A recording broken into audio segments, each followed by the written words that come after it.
चलो एक बार पीपीटी से भी कर लेते हैं फटाफट से, है ना। तो इकोनॉमी फ्लक्चुएट क्यों होती है ईयर बाय ईयर? कई बार तो प्रोडक्शन अच्छा होता है, बढ़ रहा होता है, और इकोनॉमी ग्रो हो रही होती है, इकोनॉमी ग्रो होती है तो एम्प्लॉयमेंट भी ज्यादा होता है। लेकिन कई बार क्या होता है, प्रोडक्शन गुड्स और सर्विस का गिर जाता है, ठीक है। और फिर इकोनॉमी श्रिंक हो जाती है, अनएम्प्लॉयमेंट बढ़ जाता है। आ रहा है समझ में? ठीक है। तो देखो, ट्रेड साइकिल कैसे चलती है कि कभी अच्छा टाइम रहता है, कभी रिसेशन रहता है, कभी डिप्रेशन जिसको ट्रफ भी बोलते हैं, और फिर रिकवरी भी होती है, फिर वापस से बूम। मतलब कि ये साइकिल तो जो है वो चलती रहती है। बोलो, ये आ रहा है समझ? हम्म। इकोनॉमी में कभी अच्छा टाइम आता है और कभी बुरा टाइम आता है। नहीं समझे? तो कभी उसको, जो अच्छा टाइम रहता है उसको बूम बोलते हैं, और जो बुरा टाइम रहता है उसको रिसेशन या डिप्रेशन बोलते हैं। जो बुरा टाइम आ रहा होता है उसको बोलते हैं रिसेशन। आ चुका होता है, सबसे बुरा टाइम चल रहा होता है, उसको क्या बोलते हैं? डिप्रेशन। ऐसा, ठीक है।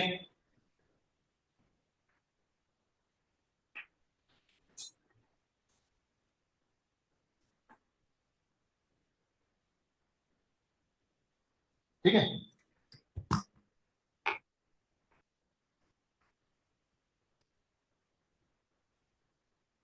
1929 से 39 के बीच में बहुत ग्रेट डिप्रेशन आया था, पूरे वर्ल्ड ओवर जो था ये डिप्रेशन फैला हुआ था। ठीक है। सब 1929 में तो बहुत सारी चीजें, स्पेनिश फ्लू से लेकर के तुम क्या क्या नहीं।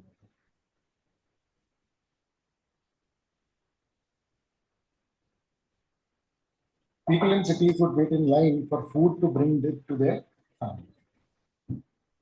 खाने के लिए लाइन में लगी हुई थी बहुत सारे, है ना। बहुत सारे लोगों को सिटीज वगैरह चेंज करनी पड़ी थी। बहुत सारे लोग स्कूल नहीं जा पाए थे, 1 लाख के करीब बिजनेस फेल हो गए थे, 1 मिलियन लोगों ने अपना घर छोड़ दिया था। अरे समझ, बैंक बैंक फेल हो गए थे, स्टॉक मार्केट जो है वो 89 बिलियन से 15 बिलियन हो गया। अरे समझ। तो गवर्नमेंट का रोल रहता है क्या? देखो, ये मेन बात है, एग्रीगेट डिमांड एग्रीगेट सप्लाई में ना, उसकी अंडरस्टैंडिंग क्यों लेते हैं? इसको समझने के लिए। अरे यार, जल्दी नहीं आते एक तो टाइम से, फिर आके बात करने लगते, मैं टॉपिक के बीच में होना। ठीक है। ये मकसद है किसके? गवर्नमेंट के। क्या क्या? इकोनॉमिक स्टेबिलिटी, फुलर एम्प्लॉयमेंट मतलब भाई सबको नौकरी मिले, ठीक है ना। इकोनॉमिक स्टेबिलिटी मतलब कि प्राइसेस ऊपर नीचे ना हो। इकोनॉमिक ग्रोथ मतलब कि लोगों की ग्रोथ होती रहे। और इन्फ्लेशन का मतलब अगेन वही इकोनॉमिक स्टेबिलिटी, वही प्राइसेस ज्यादा ना बढ़े। अरे इन्फ्लेशन नहीं होना चाहिए बस, या फिर कम होना चाहिए बहुत। अरे समझ में? ठीक है। तो गवर्नमेंट जो है वो आउटपुट मैक्सिमम करने की कोशिश करती है, आउटपुट को ही जीडीपी बोला जाता है। किसी भी देश का जो जीडीपी है वो क्या है? वो है उस देश का प्रोडक्शन। इस देश के लोगों ने पूरे साल कितना काम किया, कितना प्रोडक्शन किया। आ रहा है ये समझ में? ठीक है ना। तो maximum level of output with all it's available resources. समझ में आ रहा है? आउटपुट ज्यादा करना चाहती है सरकार। कीन्स ने in the short run in free market equilibrium, free market capitalist economy, national income और इसको लेकर के बताया था कि कैसे कैसे होगा। समझ में आ रहा है? ठीक है। इक्विलिब्रियम किस तरीके से निकलेगा, ठीक है। इकोनॉमिस्ट जो है उन्होंने यूज किया क्या?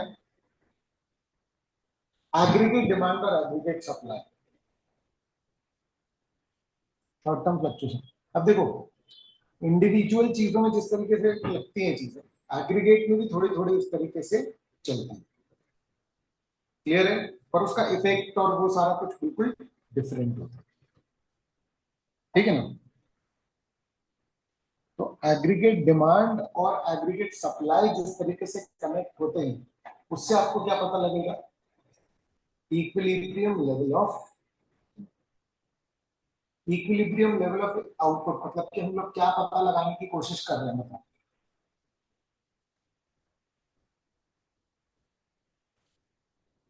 हम लोग कहाँ पहुंचना चाहते हैं?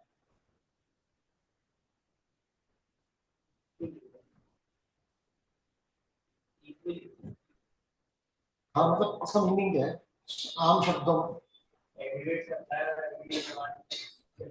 Very good. हम लोग बेसिकली इतना चाह रहे हैं कि ऐसा आउटपुट हो जो ना ज्यादा पड़े और ना ही कम पड़े।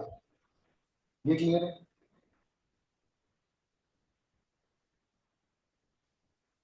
Concept of aggregate demand and aggregate supply. Aggregate demand क्या होता है? टोटल एक्सपेंडिचर जो लोग वो कर रहे हैं, है ना? ये अपन लोग ने पिछले चैप्टर में ही पढ़ लिया था कि एग्रीगेट सप्लाई क्या होता है। चार चीजें होती हैं, CIGS। सी क्या था? कंजम्पशन एक्सपेंडिचर, जो प्राइवेट कंजम्पशन एक्सपेंडिचर की बात हो रही थी। फिर आई फॉर इन्वेस्टमेंट। ठीक है ना? तो प्लान एक्सपेंडिचर, पूरे साल का जो प्लान एक्सपेंडिचर है, ये इसमें नहीं अपन फंसेंगे, पूरे साल का होता है। और ये किस पर डिपेंड करता है? दो चीजों में, margin efficiency of capital and rate of interest. ये क्या था? नोट कर लो इसको। इन्वेस्टमेंट बेसिकली क्या है? Plan expenditure, x anti expenditure, है ना? ठीक है? Creation of capital asset and raw material by private. ये इसका मीनिंग निकलो, मार्जिनल एफिशिएंसी ऑफ कैपिटल। कोई क्यों इन्वेस्ट करेगा बताओ? कोई क्यों इन्वेस्टमेंट ज्यादा करेगा? अरे नालायक, रेट ऑफ इंटरेस्ट जिस पे लोन मिलता है, तो इन्वेस्टमेंट तो कम होगा ना, रेट ऑफ इंटरेस्ट ज्यादा होगा। तो रेट, है ना? तो rate of interest basically boring को बता रहा है। बोरिंग रेट कम होगा तो लोग इन्वेस्टमेंट ज्यादा करेंगे। तो रेट ऑफ इंटरेस्ट कम तो इन्वेस्टमेंट ज्यादा, ये नोट कर लो, है ना? इंटरेस्ट कम, इन्वेस्टमेंट ज्यादा। इंटरेस्ट ज्यादा, इन्वेस्टमेंट कम। और MEI क्या है? Marginal efficiency of investment. ये अगर ज्यादा है तो इन्वेस्टमेंट क्या होगा? ज्यादा। और MEI अगर क्या है? कम, तो इन्वेस्टमेंट क्या होगा? कम।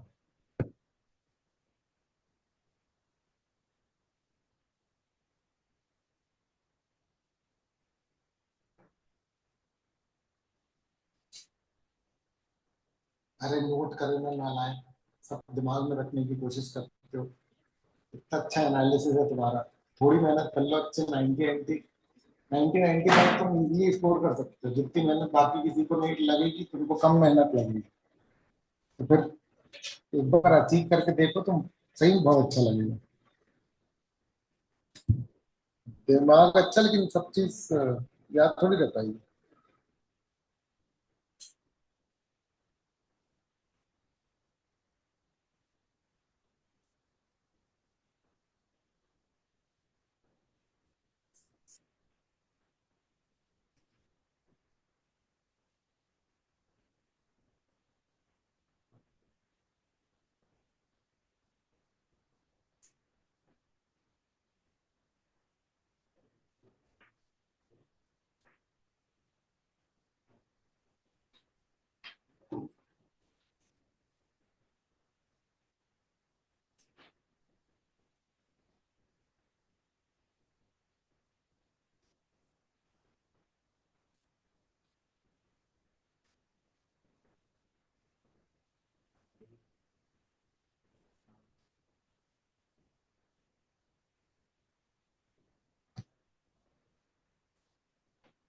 ठीक है, कर लिए नोट।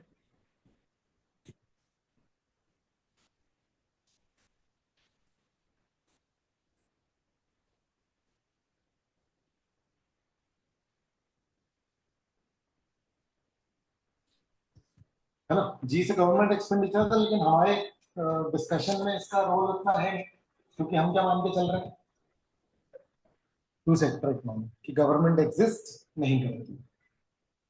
ठीक है ना, और ये चौथा सेक्टर भी रेस्ट ऑफ द वर्ल्ड का, ये हम नहीं मानते।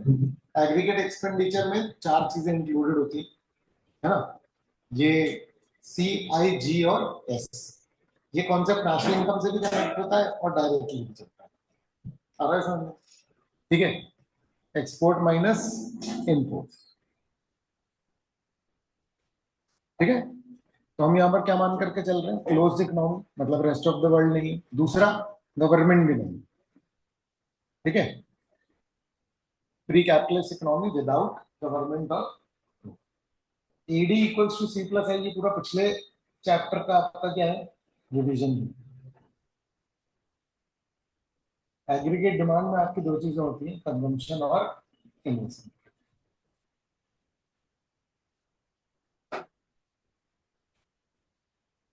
है ना, ऑटोनॉमस कंजम्पशन होता है, और ऑटोनॉमस कंजम्पशन यहां से ये स्टार्ट हो रहा है, याद है, ये सब अपन लोग पिछले चैप्टर में पढ़ चुके हैं। पॉइंट बी है, ये जीरो से ऊपर है, क्योंकि जीरो इनकम पे भी क्या होता है, कुछ ना कुछ कंजम्पशन तो होता ही है। उसके बाद फिर ये ऊपर की तरफ पॉजिटिवली स्लोप्ड क्यों है,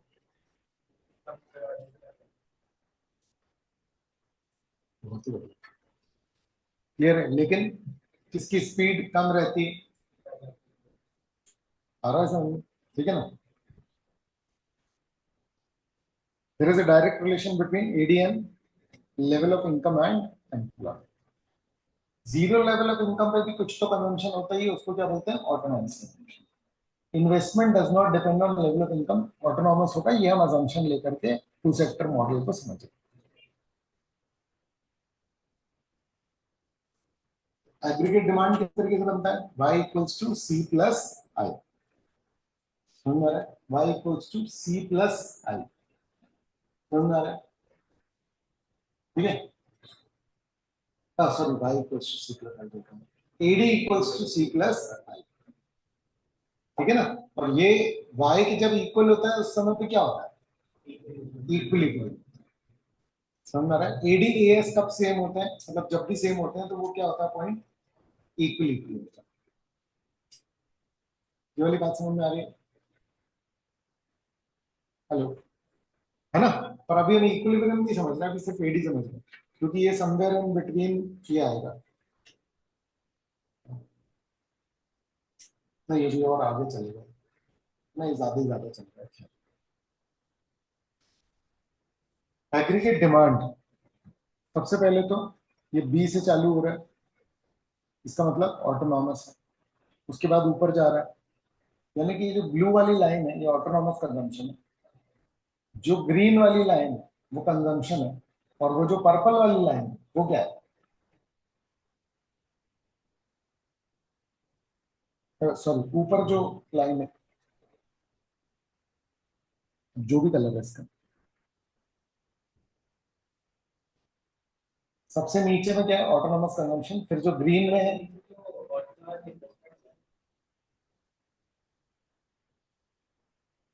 हाँ, इन्वेस्टमेंट को भी कंजम्पशन में मान लिया हम लोग वैसे तो।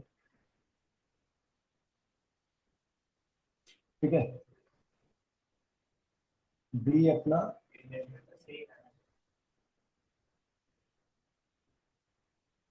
अच्छा हाँ, वो ऑटोनॉमस क्या है तुम्हारा, इन्वेस्टमेंट, वेरी गुड। और ये ग्रीन वाली लाइन क्या है,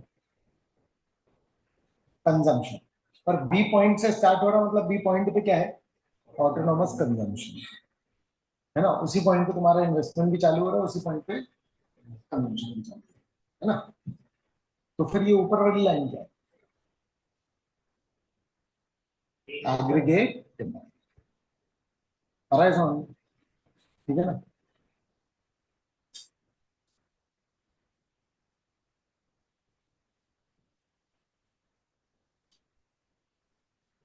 इसकी फोटो खींचिए।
बोलो।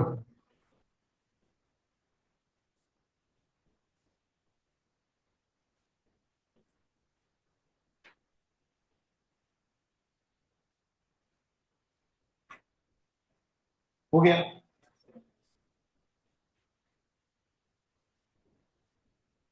तो हमारे पूरे डिस्कशन में एडी क्या होगा? सी प्लस आई। वैसे क्या होता है? वैसे क्या होता है एडी? हमारे डिस्कशन में सी प्लस आई है, वैसे क्या होता है?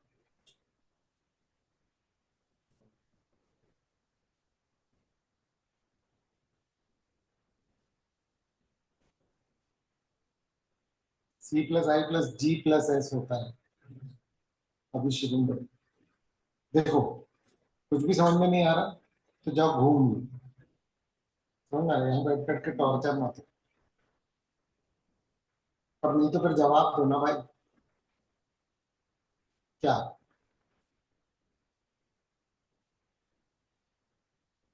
ध्यान 100% देना पड़ेगा ना मुझे, है ना? बीच बीच में मोबाइल चला लोगे, ये सब कर लोगे तो फिर मुझे नहीं पागल बना रहे हो, खुद बन रहे हो पागल। मुझे बता रहा हूँ, समझ में बाद में आए। ठीक है, चलो। है ना? मैं तो बुक से उठा करके आगे का ही पढ़ा सकता हूँ, मैं तो पुरानी रिवीजन करा रहा हूँ, कुछ तो दिमाग में चला जाए तो कुछ तो लिख लो एग्जाम में। है कि नहीं? तो मैं तो जेन्युइनली बहुत ही अच्छा सोच रहा हूँ, पर इसको भी ध्यान नहीं देना, मेरी भी हिम्मत टूटेगा नहीं कि मैं कितना ही एक्स्ट्रा कर लूंगा। सोच करके देखो। ठीक है? ये दो चार बच्चे कर रहे हैं तो ऐसा लगता है कि सब कर लें तो ज्यादा अच्छा होगा। चलो खैर, कंजम्पशन पॉजिटिव रहता है even when income is zero. Clear है? ठीक है। There is always some minimum level of consumption even when income is zero, क्योंकि बेसिक नीड्स होती हैं लोगों की। प्रोडक्शन नहीं भी होगा तो पुरानी सेविंग से कंज्यूम कर लेंगे। कंजम्पशन कर्व का स्लोप पॉजिटिव रहता है, इनकम बढ़ती है तो कंजम्पशन बढ़ता है। इन्वेस्टमेंट कर्व कैसा रहता है? सीधा स्ट्रेट लाइन, है ना? एडी का स्टार्टिंग पॉइंट सी प्लस आई से होता है ना? सी प्लस आई मतलब जीरो के बाद पहला पॉइंट बी है, उसके बाद जो दूसरा पॉइंट है ना, इसको क्या नाम दे दें? के। के से स्टार्ट है क्या? एडी। एडी किससे स्टार्ट है? के से। ठीक है ना? एडी कर्व भी पॉजिटिव रहता है, और एडी कर्व में और कंजम्पशन कर्व में बिल्कुल एक फिक्स डिफरेंस रहता है। वो फिक्स डिफरेंस क्या का होता है? इन्वेस्टमेंट का। आ रहा है समझ में? क्यों? क्योंकि कंजम्पशन बढ़ने से तुम्हारा टोटल वो बढ़ रहा है, इन्वेस्टमेंट का ही बस फर्क है, क्योंकि इन्वेस्टमेंट अपन क्या मान के चल रहे हैं? फिक्स्ड। एग्रीगेट सप्लाई क्या है? नेशनल इनकम या टोटल प्रोडक्शन ऑफ गुड्स। ठीक है, A is equals to Y. तो एएस किस किस से मिलकर के बनता है, कंजम्पशन और savings. AS equals to consumption plus savings, ठीक है ना। सिंपल है, जितना आप कंज्यूम करोगे, भाई जो भी प्रोडक्शन हुआ दो ही चीज होंगी, तो कंज्यूम हो जाएगा तो सेव हो जाएगा, ठीक है ना। उस टोटल इनकम में से वो पार्ट जो कि आप क्या कर लेते हैं कंज्यूम, और वो पार्ट जो कि आप क्या कर लेते हैं सेव, यही दो चीजें होती हैं इनकम के लिए, है ना। तो यहाँ अब अपन लोग ये देख रहे हैं क्या, C plus S equals to A S, और A S equals to income, तो ये इनकम और ए एस जो है वो सेम है। एडी ए और वाई सेम नहीं था, लेकिन ए एस और वाई जो है वो सेम, देखो values same, Y equals to A S, ठीक है ना। एग्रीगेट सप्लाई का कर्व बिल्कुल 45 डिग्री होता है, क्यों,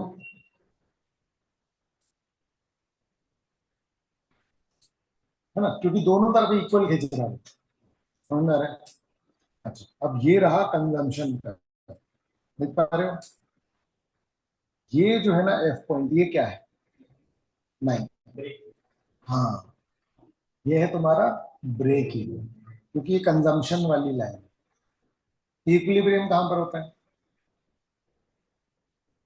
जब एडी इक्वल्स टू एस होता है।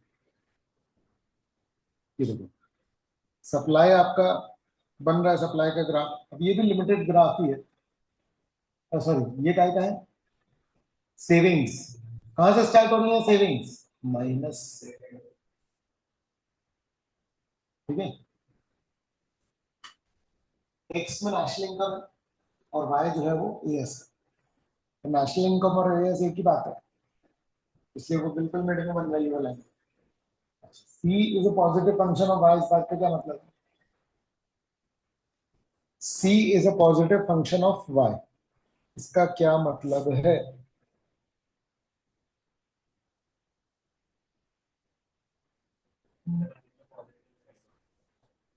हम्म, इनकम के बढ़ने के साथ कंजम्पशन भी बढ़ेगा, ये क्या है, C is a positive function of Y, OB is minimum level of C, तो ओबी क्या है,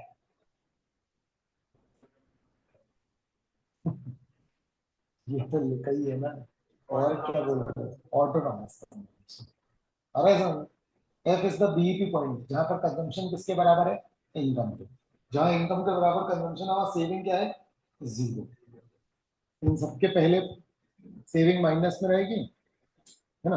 अच्छा, एम जो है उसके बाद का कोई भी पॉइंट, और उसके पहले का कोई भी पॉइंट मतलब सेविंग्स कम रहेगी, बाद का कोई भी पॉइंट मतलब सेविंग प्लस में रहेगी, एस मतलब सेविंग्स, सेविंग का ग्राफ भी इनकम के साथ साथ बढ़ता है।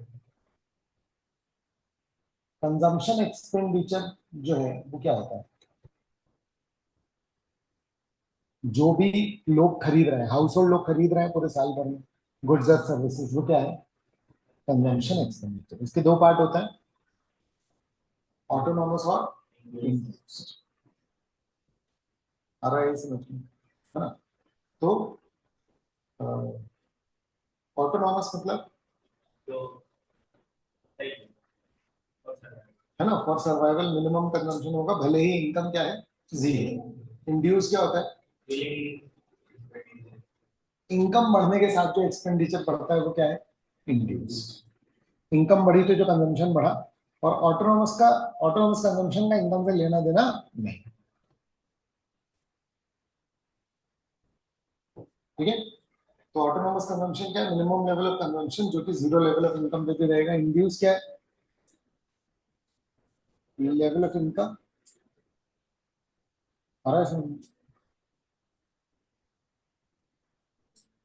अब कंजम्पशन फंक्शन और प्रोपेंसिटी टू कंज्यूम, ठीक है। तो प्रोपेंसिटी टू कंज्यूम को कैसे याद रख सकते हो आप, परसेंटेज ऑफ कंजम्पशन से, समझ में आ रहा है। तो income increases consumption, income increases, consumption also increases, but by less than increase in the income, uh, some part is same, समझ में आ रहा है। Kenyan psychological law of consumption जो है वो इसको बोलते हैं, उसमें दो चीजें हैं प्रोपेंसिटी में, एपीसी और एमपीसी। एपीसी है एवरेज प्रोपेंसिटी टू कंज्यूम, जो कि total consumption upon total income करता है। Marginal propensity to consume change को देखता है, change in consumption upon change in income, है ना। इसका ठीक उल्टा क्या होता है, एपीएस सेविंग अपॉन इनकम, और एमपीएस जो है वो क्या होता है, change in saving upon change in income. और एमपीसी प्लस एमपीएस जो है वो बराबर 1 होता है, क्योंकि ऑब्वियस बात है ये परसेंटेज को शो कर रहा है, तो इन दोनों से मिलके ही बनता है। समझ में आ रहा है, 100%, 100% को अपन क्या मान के चलते हैं 1। और एमपीसी एमपीएस क्या है, रेशियोज है कि इंक्रीज इनकम का कितने परसेंट तुमने स्पेंड कर दिया। ठीक है ना। तो ये यहाँ पर क्या बता रहा है, ऑटोनॉमस कंजम्पशन और कंजम्पशन फंक्शन का जो कर्व है वो ये रहा। इसमें कोई डाउट है तो बता। ग्राफ में ऑटोनॉमस कंजम्पशन कैसा दिखेगा, टेबल में कैसा दिखेगा, ये चालू होगा ग्राफ में, ये वाई एक्सिस को इंटरसेप्ट करेगा, ठीक है, और जीरो लेवल पर भी कुछ ना कुछ तो रहेगा। ठीक है ना। दो अप्रोच है, क्लासिकल और केनीजियन। आप लोगों को कौन सी है, केनीजियन। समझ में आ रहा है, ठीक है ना। तो खैर एक ही स्लाइड है, उनका क्या रहता है, supply is perfectly elastic with respect to price. लेकिन आप लोगों को कीन्स है, कीन्स का कैसे है, ध्यान से देखो।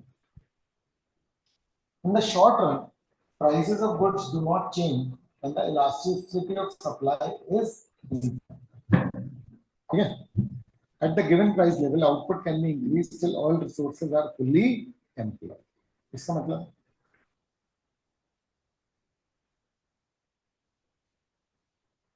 देखो, पहले में तो वो बोल रहा है कि भैया प्राइस बढ़ेगी तो लोग प्रोडक्शन बढ़ाना चालू ही करते हैं, लेकिन प्रैक्टिकली देश में कितना आउटपुट हो सकता है, मैक्सिमम उतना जितना सारे लोग मिल करके करें। अगर जितनी पॉपुलेशन वो सारे के सारे लोग मिल करके क्या करें, प्रोडक्शन, तो क्या होगा, मैक्सिमम लेवल ऑफ आउटपुट होगा।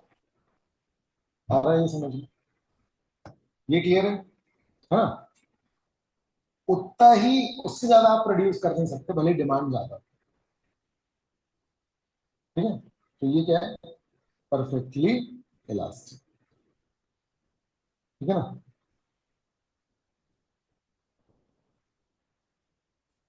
Once an economy attains full employment level, no further production are possible. मतलब एक बार फुल एम्प्लॉयमेंट पे आप पहुंच गए तो ये लाइन एक्चुअली में बन नहीं पाई है ना।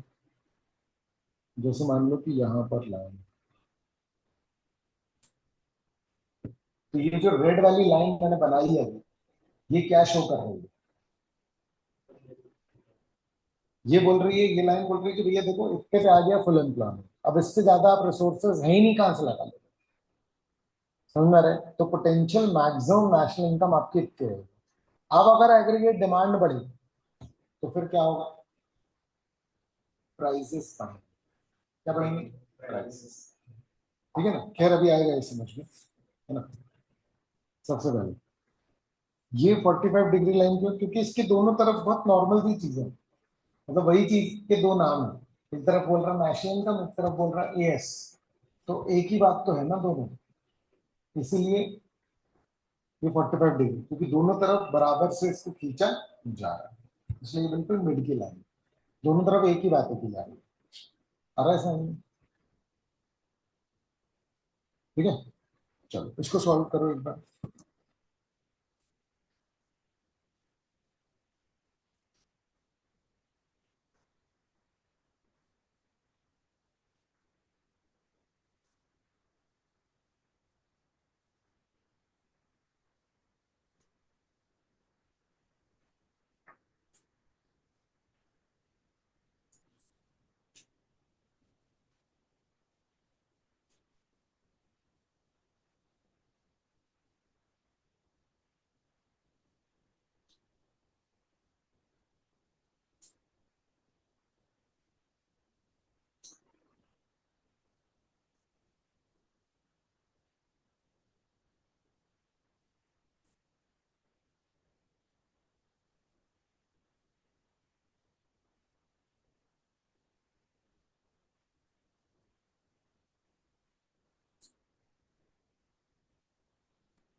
हाँ हुआ क्या ये?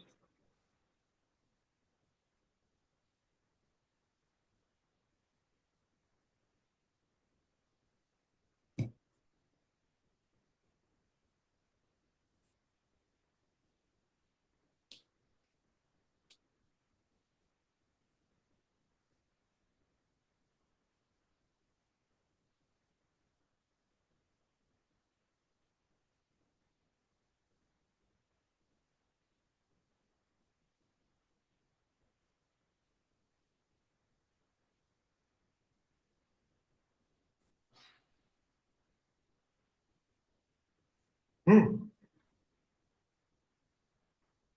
देख लो बेटा। नेशनल इनकम 600 है ना? इन्वेस्टमेंट 100 है। सेविंग 0 है, इसका मतलब क्या है कि कंजम्पशन 600 है। हेलो, समझे कि नहीं समझे? सेविंग 0 है मतलब ब्रेक इवन है ना, मतलब कंजम्पशन इक्वल्स टू इनकम होगा। सेविंग 60 है, कंजम्पशन कितना होगा बता?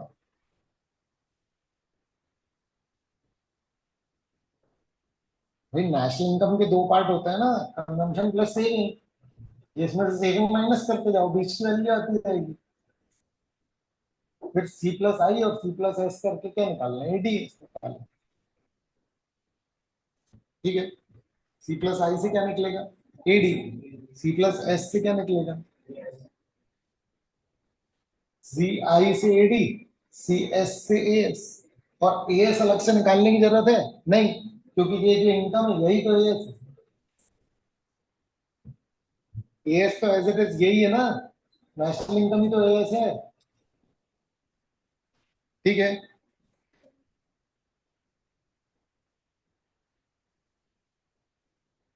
तो दो टाइप की प्रोपेंसिटीज होती हैं, एपीसी और एमपीसी पढ़ चुके हैं अपन लोग।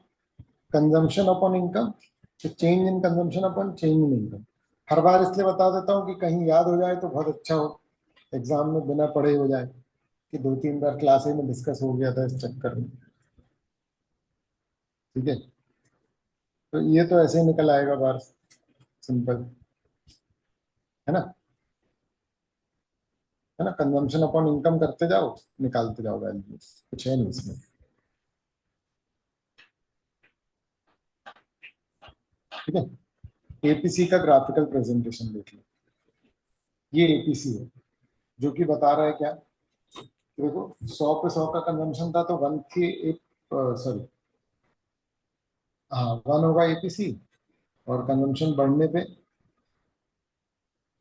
टोटल कंजम्पशन हो गया 150 और फिर इनकम हो गई 200, तो एपीसी कितना है? 0.75। बच्चों यहाँ इसी ग्राफ में अगर मैं सिर्फ डिफरेंस को लूँ तो क्या आ जाएगा? एनपीसी, मतलब 100 से 50 क्या बड़ा कंजम्पशन, तो 50 अपॉन 100 से 200 हुआ, मतलब 100, 50 upon 100, 0.5 will be what? NPC. NPC कितना होगा? 0.5, क्योंकि फिर अपन सिर्फ डिफरेंस को ले रहे, इसमें अपन टोटल ले रहे कि 150 का टोटल कंजम्पशन और 100 का, 100 की टोटल इनकम।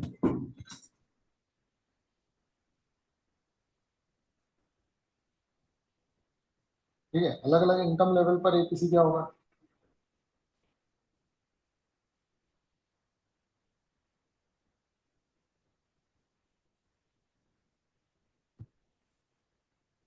ठीक है, एपीसी वन है।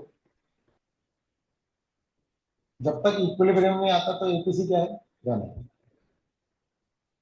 फिर क्या है?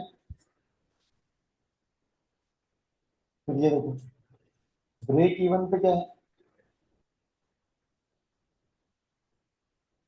एपीसी वन है कब? Break even. और उससे ऊपर एपीसी जो है, मतलब जब कंजम्पशन कम है तो एपीसी भी कम है। कंजम्पशन इनकम से ज्यादा है तो ये वन से ऊपर, कंजम्पशन इनकम के बराबर है तो ये वन है, कंजम्पशन इनकम से कम है तो ये वन है। एपीसी के नेबर पे नेगेटिव, क्योंकि कंजम्पशन कभी जीरो नहीं होगा। एपीसी गिरता है किसके साथ? इनकम के बढ़ने के साथ। क्लियर है? क्लियर है? एमपीसी क्या है? Change in consumption upon change in income.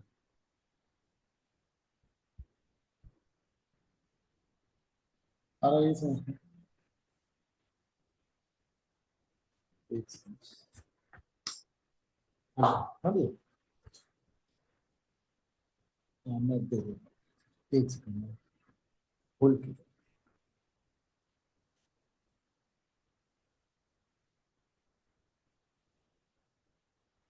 अ, नहीं भैया नहीं दिखा रहा। भेजिए फिर से एक बार। हेलो।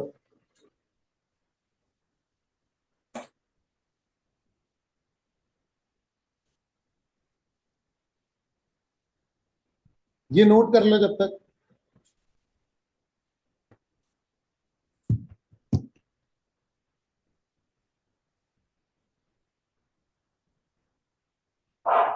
एमपीसी तो समझ गए ना?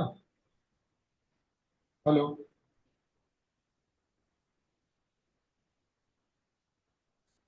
मार्जिनल प्रोपेंसिटी टू कंज्यूम समझ गए कि नहीं?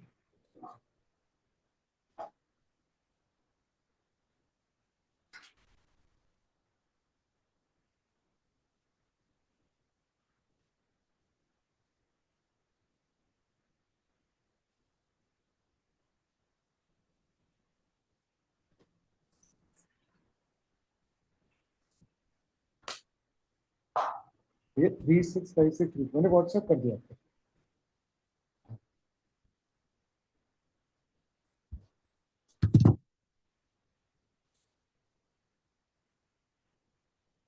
ठीक है। एमपीसी का ग्राफिकल प्रेजेंटेशन देख लो, ये ना डिफरेंस आता है। जस्ट मैंने पिछले ग्राफ में ही बता दिया था आपको कि अगर हम सिर्फ और सिर्फ डिफरेंस को लेंगे, मतलब 100 से 150 हुआ तो 50 बढ़ा, 100 से 200 हुआ तो 100 बढ़ा। आ रहा है समझ में? तो ये डिफरेंस इज व्हाट।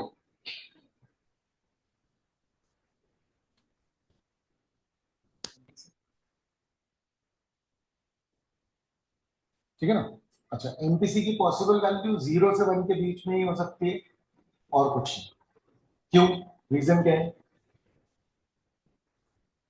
एमपीसी 1 से ज्यादा नहीं हो सकता कभी। क्यों? इनकम बढ़े, जितनी इनकम इंक्रीज हो रही है उससे ज्यादा आप कभी कंज्यूम नहीं करोगे। और 0 से कम क्यों नहीं हो सकता? क्योंकि मिनिमम आप क्या करोगे? कंजम्पशन नहीं करोगे। नेगेटिव कंजम्पशन जैसी कोई चीज नहीं होती। आ रहा है समझ में? तो आपकी इनकम बढ़ी, आपने कंजम्पशन उतना ही रखा। आ रहा है समझ में? क्लियर है? ठीक है ना? ठीक है। ये नोट कर लो, ये काय का फॉर्मूला है बेटा? कंजम्पशन का। ये नोट करवाया था मैंने जैसे पहले भी। ये जो ए बार है इसको सी बार भी बोलते हैं, ये आपकी बुक में स्मॉल सी बार। बी जो है वो एमपीसी है, और वाई जो है वो आपकी इनकम।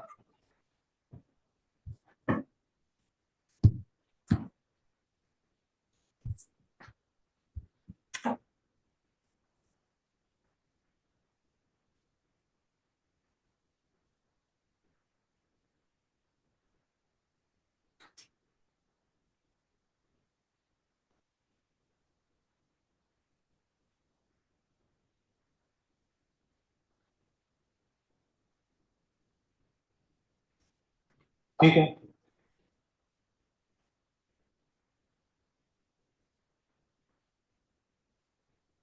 ना? क्योंकि अब इसको सॉल्व करने वाले हैं अपन लोग, है ना? चलो, सपोज कंजम्पशन फंक्शन कितना है? C equals to 400 plus 0.6 into Y. 400 क्या है? ऑटोनोमस कंजम्पशन, है ना? और 0.6 क्या है? एमपीसी। तो चार 2000 की इनकम पे कितना होगा? तो वाई की जगह कितना रख दो? 2000। और फिर कंजम्पशन निकालोगे। ऐसे ही वाई की जगह क्या रख दो? 5000, और फिर निकाल लो कंजम्पशन। बताओ क्या क्या आएगा? जल्दी बताओ।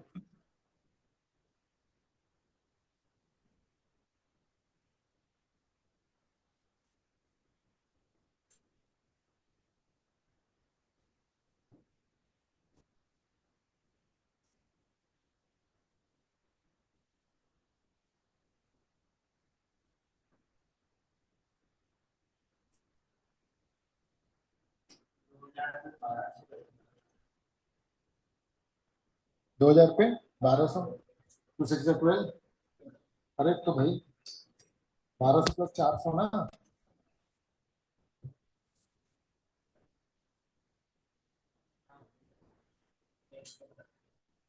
400 ऐड होगा ना, ठीक है। और 5000 पे 3400।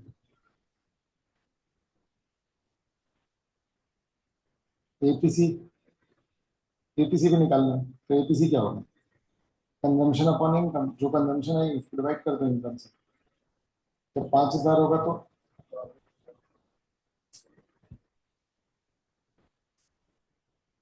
ठीक है ये क्लियर?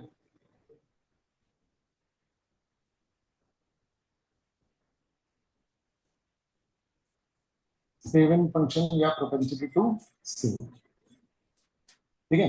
सेविंग भी किस पर डिपेंड कर रहा है? इनकम पे। इनकम बढ़ती है तो सेविंग बढ़ती है। जीरो इनकम पे भी कंजम्पशन होता ही होता है, इसलिए सेविंग्स क्या होती है? नेगेटिव। जीरो इनकम पे सेविंग नेगेटिव, बल्कि थोड़ी थोड़ी इनकम बढ़ती भी है तो भी नेगेटिव ही रहती है, जब तक ब्रेक इवन नहीं आ जाता। ब्रेक इवन पे सेविंग कितना रहता है? जीरो। ब्रेक इवन पे सेविंग कितनी रहती है? जीरो, ठीक है ना। प्रोपेंसिटी टू सेव ये दो से निकलती है, ठीक है ना। Saving upon income, APS saving upon income, है ना। इसलिए वो नेगेटिव इंफिनिटी रहती है, फिर -0.2, फिर 0.1, ये पॉजिटिव होता जाता है। पहले माइनस होता है क्योंकि सेविंग नेगेटिव में होती है, फिर सेविंग जैसे जैसे बढ़ती जाती है वैसे वैसे ये पॉजिटिव में आने लगता है। तो एपीएस तो आपका बढ़ता रहता है जैसे जैसे आपकी सेविंग्स बढ़ती है ना। फिर क्या है? इसका ग्राफिक प्रेजेंटेशन है जिसमें कि टोटल, ये नीचे में इनकम है और ये आपकी क्या है? सेविंग। तो 150 की सेविंग है, 200 की इनकम पे। तो ईपीएस एक्चुअली में वैसे निकाल दिया अपन ने, 150 अपन वो 150 अपन 200 करके, 200 की इनकम है। एपीएस का फॉर्मूला क्या होता है? सेविंग अपॉन इनकम, क्लियर है। फिर अलग अलग लेवल पर, अलग अलग इनकम के लेवल पर एपीएस क्या होगा? तो इनकम जब जीरो है तो वो नेगेटिव में है, सेविंग, एपीएस माइनस इंफिनिटी हो जाएगा। और जब 100 पे है तो ये -0.2 है, और जब 200 पे है तो ये जीरो।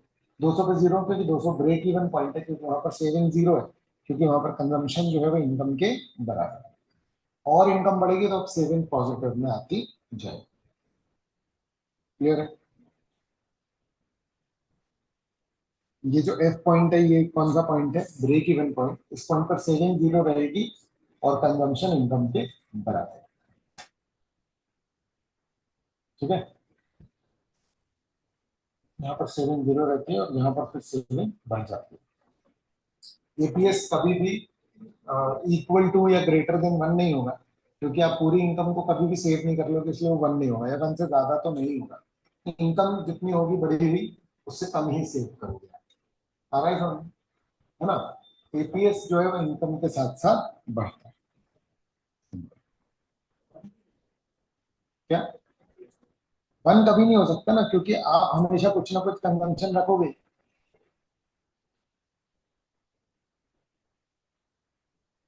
किसी की सैलरी 20,000 है तो मैं अपनी करंट इनकम सेव कर रहा हूँ, रिश्वत हो मिल रही होगी फिर तो पक्का। नहीं आया समझ? कोई अपनी पूरी सैलरी का 1 रुपए भी खर्च ना करे, ऐसा पॉसिबल है? अरे यार तो ऐसा थोड़ी हो सकता है। क्यों? मतलब लीगली फॉर्मली नहीं हो सकता ना, तो फिर अपन तो लीगल फॉर्मली बात करते हैं ना, बुक में थोड़ी ना प्रैक्टिकलिटी। प्रैक्टिकली तो बहुत होता है ऐसा, लोग अपनी इनकम को हाथ भी नहीं लगाते बहुत सारी सरकारी बातों, आगे समझ में? ठीक है ना, उनको जरूरत ही नहीं पड़ती, ऊपर का इतना जाता है, ठीक है। चलो, फिर एनपीएस क्या? चेंज जितना इनकम में चेंज हुआ जितना सेविंग में चेंज, सेविंग का जितना चेंज है डिवाइडेड बाय इनकम में जितना चेंज है, क्लियर है। उससे आपका क्या आ जाएगा बेटा? मार्जिनल प्रोपेंसिटी टू सेव, है ना। ये क्लियर है। फिर क्या है? Graphical presentation of NPS. तो ये एनपीएस में अगेन वही ग्राफ, लेकिन ये देखो कितनी सेविंग आपकी बढ़ रही है और कितनी आपकी इनकम। इनकम 100 से बढ़ रही है, सेविंग आपकी 75 से बढ़ रही है, तो इसलिए आपका एनपीएस जो है वो कितना आगे बटा 0.75। ठीक है ना। ये सेविंग का फंक्शन है, ये बना कंजम्पशन से ही, नोटिस करोगे तो समझ में आ जाएगा। ठीक है ना। ये सेविंग इक्वल्स टू माइनस ए बार, ये यहां पर ए बार क्या है, ऑटोनॉमस क्या सेविंग्स, ये 1 माइनस एनपीसी है ना, मतलब एनपीएस। ठीक है। तो सेविंग जो इनकम के साथ बढ़ी है ना, और भी और करके आएगा सेविंग इक्वल टू, ये छोटा है मतलब autonomous saving plus NPS into Y. आ रहा है समझ में, ये भी बोल सकते हैं। क्लियर है। सॉरी हाँ, ये माइनस में होता है, आ रहा है समझ में, क्योंकि जीरो इनकम पे जितना है वो है ऑटोनॉमस सेविंग्स। क्लियर है। लेकिन इसमें ऐड होगा क्या, एनपीएस को जो मल्टीप्लाई करोगे तुम वाई से। क्लियर है। यहाँ पर बी तुम्हारा, यहाँ पर बी तुम्हारा एनपीएस। ठीक है। देखो ये दिया हुआ। ठीक है। अब देखो ये बस कुछ नहीं है, ये कैलकुलेशंस करके हैं, एपीसी और एनपीएस।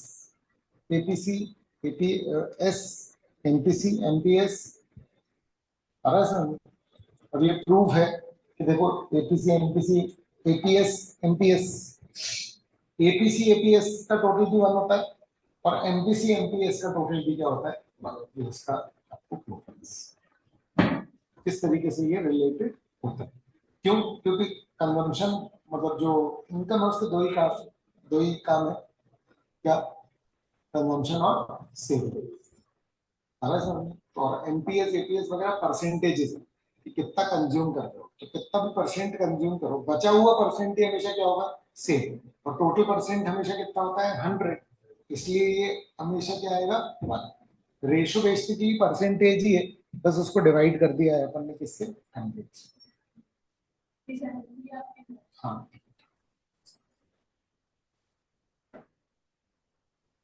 ठीक है बेटा।